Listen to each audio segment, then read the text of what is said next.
Malik n'avait que 10 ans lorsqu'il fut oublié dans la maison vide où il vivait avec sa famille adoptive. Alors que le camion de déménagement emportait les derniers cartons, il croyait encore faire partie de cette famille. Mais ce que personne n'aurait pu prévoir, c'est qu'un inconnu franchirait cette porte quelques jours plus tard, pour découvrir non seulement un enfant affamé allongé par terre, mais aussi un secret enfoui qui allait tout bouleverser. Il faisait déjà chaud ce matin-là, quand le camion de déménagement s'est garé devant la maison. Malik s'est réveillé sur le vieux canapé du salon, comme il le faisait depuis 5 ans. Ses 10 ans semblaient bien plus lourds à porter à cause des mauvais traitements qu'il subissait au quotidien. « Malik, viens ici, bon à rien !» hurla Déborah depuis la cuisine. « Transporte ces cartons jusqu'au camion et fais gaffe à rien faire tomber, sinon tu sais ce qui t'attend. » Le garçon accourut pour aider, trébuchant sur ses pieds de nu. Brittany, la fille biologique du couple, était assise à table, dégustant des crêpes au miel. « Maman, pourquoi on ne le laisse pas ici? Il ne sert à rien, » dit-elle, en mâchant la bouche grande ouverte. « Brittany a raison, » lança Charles, en portant une télé toute neuve. « Ce gosse est un poids mort. Il bouffe notre bouffe, utilise notre eau. Et pourquoi?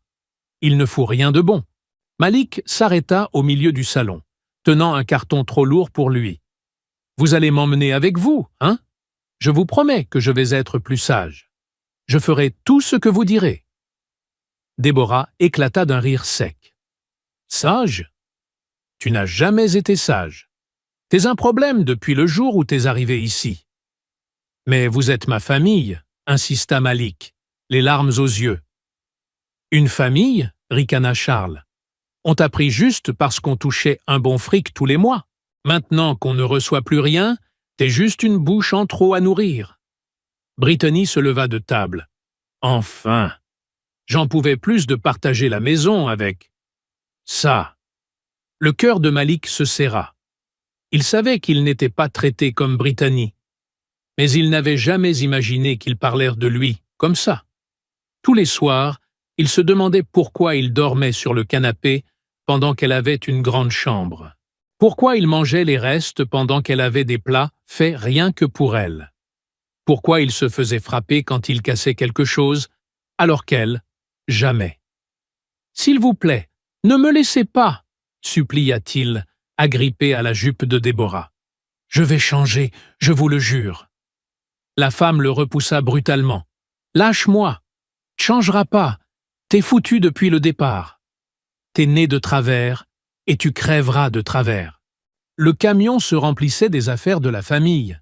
Canapés en cuir, télévision, fringues chères, jouets de Brittany. Malik resta figé sur le perron, tenant son unique vieux sac à dos, contenant 2 t-shirts troués et un pantalon usé. « Maman, il pleure », fit remarquer Brittany en riant. « Trop pathétique. »« Laisse-le pleurer. Ça lui apprendra que la vie, c'est pas un conte de fées, » répondit Déborah. Charles mit le moteur en marche. « Reste là et attends, Malik. Quelqu'un viendra te chercher bientôt. »« Quand? Aujourd'hui ?» cria le garçon en courant derrière le camion. « Quand ce sera le bon moment ?» mentit Charles en appuyant sur l'accélérateur. Le camion disparut dans le nuage de poussière, laissant Malik couvert de terre. Il resta là, à faire signe vers le vide, jusqu'à ce que le bruit du moteur disparaisse complètement. Il rentra dans la maison vide et s'assit sur le sol froid du salon. Les murs portaient encore les traces des meubles. Le silence faisait peur. Pour la première fois en 5 ans, il était vraiment seul. « Ils vont revenir », murmura-t-il. « Ils sont juste partis chercher quelque chose. Ils vont revenir. » Le premier jour, il resta sur le perron à attendre. Le soir venu, il s'allongea à même le sol, puisqu'il n'avait même plus le vieux canapé. Le deuxième jour passa de la même façon. Au troisième, la faim devint insupportable. Malik courut à la cuisine, mais tous les placards étaient vides. Il trouva seulement quelques miettes au sol et un reste de lait tourné dans le frigo. Il but tout, malgré le goût atroce. Le 4e jour, même l'eau du robinet commença à sortir trouble. Il but celle de la salle de bain, qui avait un goût métallique bizarre. Ses jambes tremblaient à chaque fois qu'il essayait de se lever. Sa tête battait comme si on frappait dedans avec un marteau. « Pourquoi ils me détestent autant ?» demandait-il au mur vide, la voix à peine audible. « J'ai toujours tout fait pour leur faire plaisir. J'ai nettoyé la maison, lavé le linge, arrosé le jardin. Qu'est-ce que j'ai fait de mal ?» Au 5e jour, l'eau de la salle de bain s'arrêta aussi.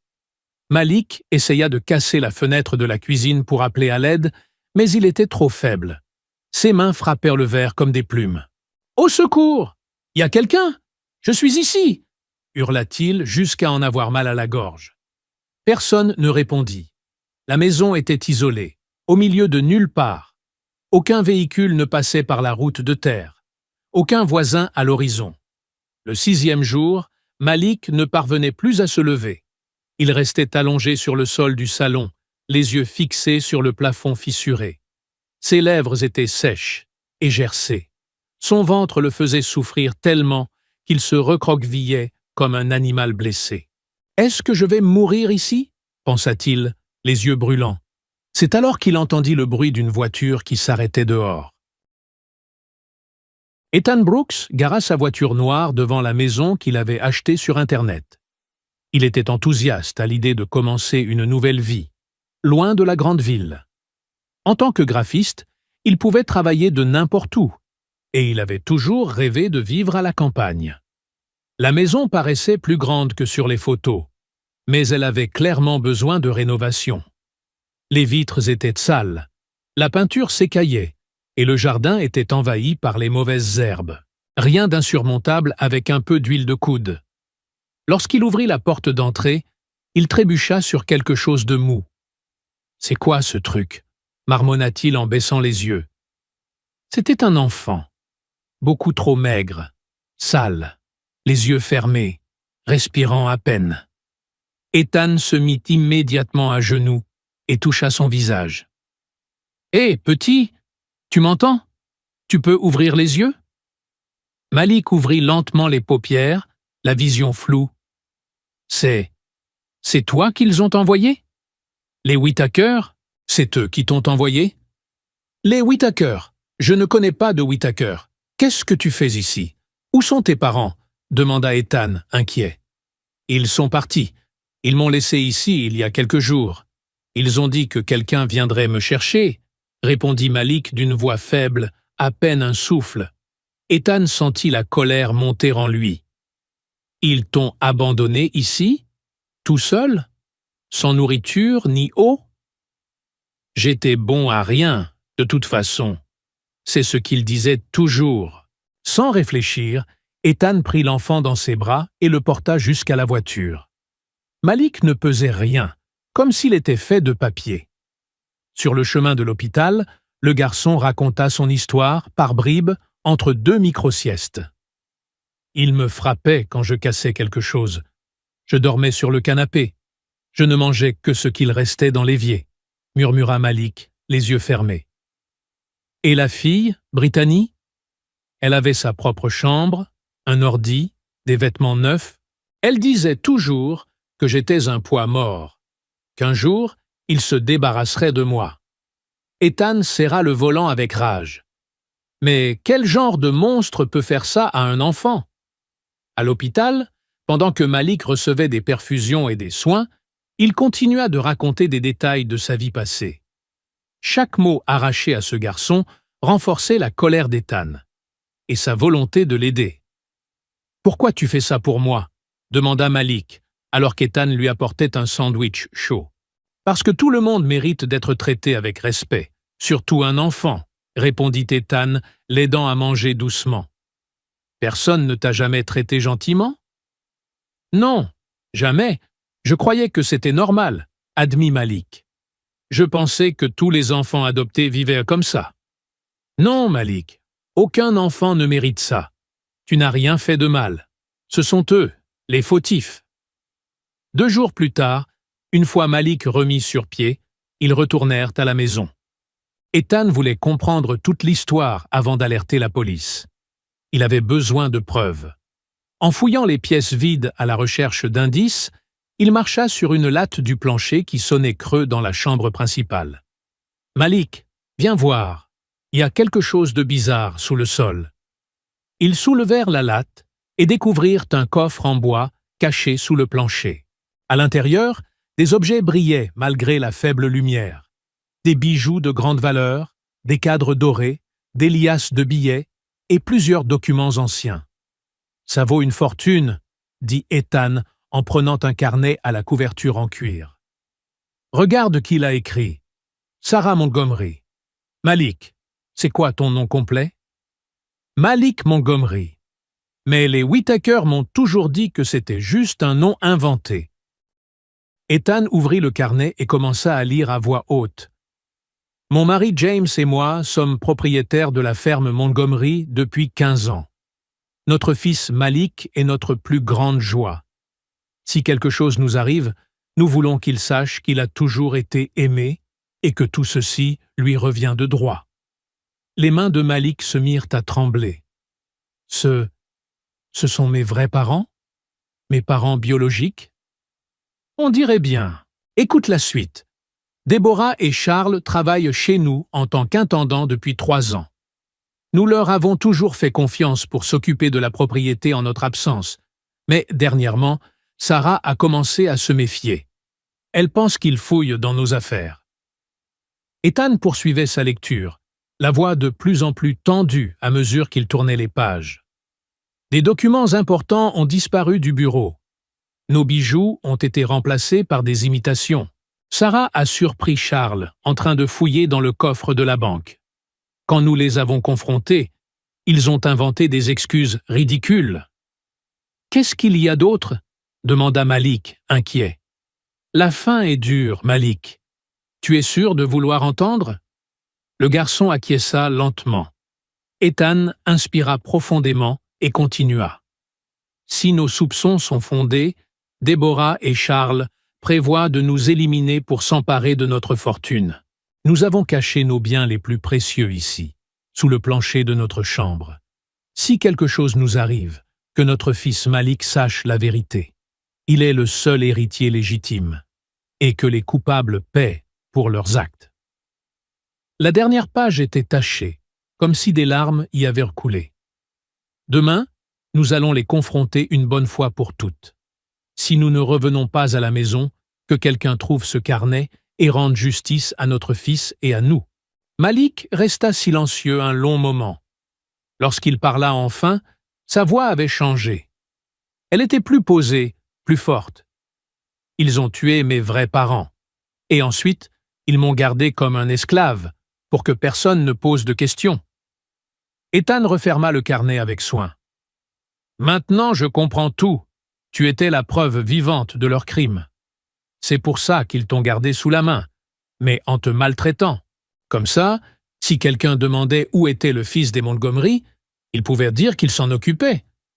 Et si je mourais dans cette maison abandonnée, ils auraient dit que c'était un accident, ajouta Malik. Mais tu n'es pas mort. Et maintenant, on a toutes les preuves qu'il nous faut. » L'histoire de Malik s'est propagée dans les journaux et à la télévision comme une traînée de poudre.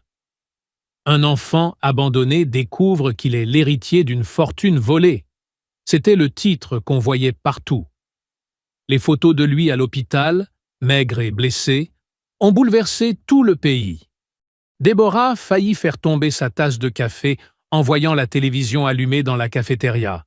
« Charles, regarde qui est passé à la télé !»« Merde, ce gamin est encore en vie ?»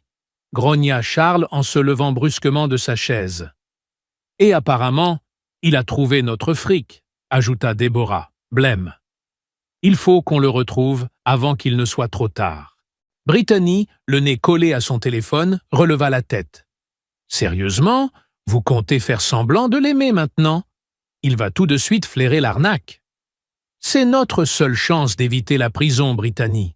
Si on arrive à faire croire que c'était un malentendu, qu'on tient à lui, peut-être qu'il acceptera de partager l'argent, » expliqua Déborah. « Et s'il refuse ? Dans ce cas, on s'en débarrasse. Définitivement, cette fois. À l'hôpital, Malik jouait avec un puzzle qu'Ethan lui avait offert quand une infirmière entra précipitamment dans la chambre. « Malik, il y a des gens dehors qui disent être ta famille. Ils veulent te voir. » Le corps du garçon se figea. « Ethan, c'est eux. J'ai reconnu leur voix dans le couloir. Ils sont venus pour moi. »« Respire, Malik. Tout va bien. J'ai déjà prévenu le commissaire, comme on avait dit. Ils ne pourront plus jamais te faire de mal. » répondit Ethan en lui serrant la main. « Et s'ils arrivent à m'emmener? Et si personne ne me croit? » « Regarde-moi, Malik. On a toutes les preuves, le journal, le trésor, les documents. Ils ne s'en sortiront pas. » Déborah, Charles et Brittany entrèrent dans la chambre avec des sourires forcés collés au visage. Brittany avait même amené une boîte de crayons de couleur et une boîte de chocolat. « Malik, mon petit trésor, on t'a cherché partout !» lança Déborah en essayant de le prendre dans ses bras. Mais Malik se réfugia derrière Ethan. « Mon garçon, tu nous as fait une de ces peurs !» mentit Charles sans sourciller. « On a fouillé toute la région. »« Je t'ai apporté tes crayons préférés et des bonbons », ajouta Brittany d'un ton forcé, contenant mal son agacement. « Vous m'avez abandonné », bégaya Malik en tremblant. « Vous avez dit que j'étais un poids mort, que je ne servais à rien. »« Chérie, tu as du mal comprendre. Jamais on ne dirait ça, » insista Déborah. « C'est tout un énorme malentendu. On croyait que tu étais dans le camion avec Brittany. »« Mensonge !» hurla Malik. « Vous avez dit que quelqu'un viendrait me chercher. Vous m'avez laissé là pour mourir. »« Malik, tu dis ça parce que t'es perturbé, » tenta Charles, feignant l'inquiétude. « On est ta famille. On t'aime. Vous ne m'avez jamais aimé. Vous me frappiez. Je dormais sur le canapé. Je ne mangeais que les restes. » C'est à ce moment-là que le commissaire entra dans la chambre avec 4 policiers. « Famille Whittaker, vous êtes en état d'arrestation. » L'atmosphère changea instantanément. Les sourires disparurent. « Arrêtez! Mais c'est notre fils !» cria Déborah, paniquée. « Pour homicide volontaire, vol, tentative de meurtre, mauvais traitement sur mineur, séquestration et détournement de biens, » répondit le commissaire en montrant le mandat d'arrêt. « Nous avons retrouvé toutes les preuves dans la propriété des Montgomery. » Charles tenta de s'enfuir vers la porte, mais 2 policiers le plaquèrent au sol, avant même qu'il n'ait pu faire 3 pas. « Vous n'avez rien pour prouver ça, c'est juste la parole d'un gamin traumatisé contre la nôtre. » En réalité, nous avons le journal complet des parents biologiques de Malik, des documents falsifiés par vos soins, ainsi que plusieurs témoignages confirmant les abus, expliqua calmement le commissaire. Brittany éclata en sanglots. « J'ai rien fait. J'étais qu'une enfant quand mes parents ont fait ça. Je suis mineur. Tu seras aussi tenu responsable de tes actes. L'établissement de rééducation pour mineurs t'attend. »« Malik, tu peux pas nous laisser faire ça, » supplia Déborah. « On t'a élevé. On t'a donné un toit. » Malik la fixa droit dans les yeux pour la première fois depuis des années. « Vous m'avez donné l'enfer, et vous avez tué mes vrais parents. » Les 3 furent emmenés menottés, criant des menaces et des promesses creuses. Malik les regarda sans un mot, accroché au bras d'Ethan. Pour la première fois depuis 10 ans, il n'avait plus peur. Les monstres de sa vie partaient enfin là où ils devaient être. 6 mois plus tard, Malik était assis à la table de la salle à manger, dans la maison qui lui appartenait désormais officiellement. Il mangeait une lasagne maison préparée par Ethan. La table était joliment dressée, avec de vraies assiettes, des serviettes en tissu et de beaux verres.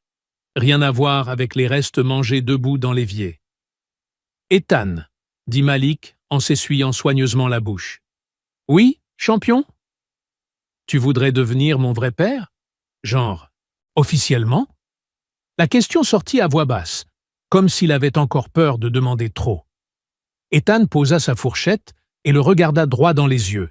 « Malik, je me sens déjà comme ton père depuis longtemps. Et si tu veux que je t'adopte officiellement, ce serait un honneur. Je veux plus que tout. Mais, t'es sûr? Des fois, je suis pas facile. » Ethan sourit en le prenant dans ses bras. Tous les enfants sont parfois difficiles. Ça fait partie du jeu. Et toi, tu n'as jamais été un problème. Tu es le meilleur fils que j'aurais pu espérer. 2 ans passèrent à toute vitesse. Ethan se maria avec Danielle, une prof de maths qu'il avait rencontrée au collège de Malik. Elle ne s'était pas contentée d'adopter Malik sur le papier. Elle était devenue une vraie mère pour lui. Elle l'aidait avec ses devoirs, préparait des gâteaux pour son anniversaire, râlait quand sa chambre était en désordre et l'emmenait chez le médecin quand il était malade. « Malik, à table !» cria Daniel depuis la cuisine. « Et lave-toi bien les mains. »« J'arrive, maman !» répondit-il en courant vers la salle de bain. C'était la première fois de sa vie que quelqu'un se souciait de savoir s'il s'était lavé les mains. La première fois qu'il avait un lit à lui, avec des draps propres et un oreiller moelleux. La première fois qu'on lui demandait comment s'était passée sa journée à l'école. Malik découvrit qu'il était très intelligent, une fois qu'il eut enfin l'occasion d'étudier pour de vrai. Ses notes étaient parmi les meilleures de sa classe. Il dévorait les livres comme s'il s'agissait de nourriture après une semaine de jeûne. Ses professeurs admiraient sa curiosité et sa soif d'apprendre. « Malik, tu veux faire quoi plus tard ?»« Médecin, » répondit-il sans hésiter. « Je veux aider les gens, comme Ethan m'a aidé. Je veux sauver des vies. »« Pourquoi précisément médecin ?»« Parce que je sais ce que c'est que de se sentir abandonné et blessé, et je veux prendre soin de ceux qui souffrent. » Les années passèrent en un éclair. Malik obtint son bac avec mention et fut nommé orateur de sa promotion. Il réussit le concours de médecine du premier coup. Pendant les 6 années d'études, Ethan et Daniel furent toujours à ses côtés pour célébrer ses victoires et le soutenir dans les moments difficiles. Le jour de la remise des diplômes de médecine, 15 ans après avoir été retrouvé presque mourant, Malik monta sur scène pour recevoir son diplôme. Ethan et Daniel étaient au premier rang, les yeux pleins de larmes, de fierté et d'émotion. « Merci, ma famille », dit Malik au micro, tenant son diplôme bien haut. « Merci de m'avoir montré ce qu'est l'amour, le vrai. » Pendant ce temps, dans une prison pour femmes du département, Brittany retrouva sa mère adoptive après 5 ans. Déborah était méconnaissable, cheveux blancs, visage marqué, édenté, bien loin de la femme fière qu'elle était autrefois. « Brittany ? Mon Dieu, comme tu as grandi !» dit Déborah surprise. « J'ai grandi en tôle, maman. »« Comme toi, » répondit Brittany d'un ton amer. « 15 ans enfermée à cause de ta foutue avidité. »« Et Charles est mort l'an dernier, crise cardiaque en isolement, » sanglota Déborah. « On a tout perdu, la liberté, la famille, la dignité. » Et Malik ? Il est devenu médecin. Il passe parfois à la télé. On dirait qu'il est heureux. De son côté, Malik réalisait sa 3e opération de la journée, à l'hôpital de la ville. Ses mains, autrefois tremblantes de peur et de faim, sauvaient désormais des vies avec précision et douceur. En sortant du bloc opératoire, Ethan l'attendait dans le couloir avec un café bien chaud. « Alors, docteur ? » « J'ai sauvé une autre vie aujourd'hui, » sourit Malik en retirant son masque chirurgical. Une petite fille de 8 ans renversée par une voiture. Ça n'a pas dû être facile. Tes parents biologiques seraient fiers de toi. Et toi, papa, tu es fier ? Plus fier, c'est pas possible. Tu es ma plus grande réussite. Si cette histoire vous a touché, laissez un commentaire ci-dessous pour dire ce que vous avez ressenti. Et partagez-la avec quelqu'un qui a besoin de se rappeler qu'il y a toujours une seconde chance, même après les pires tempêtes.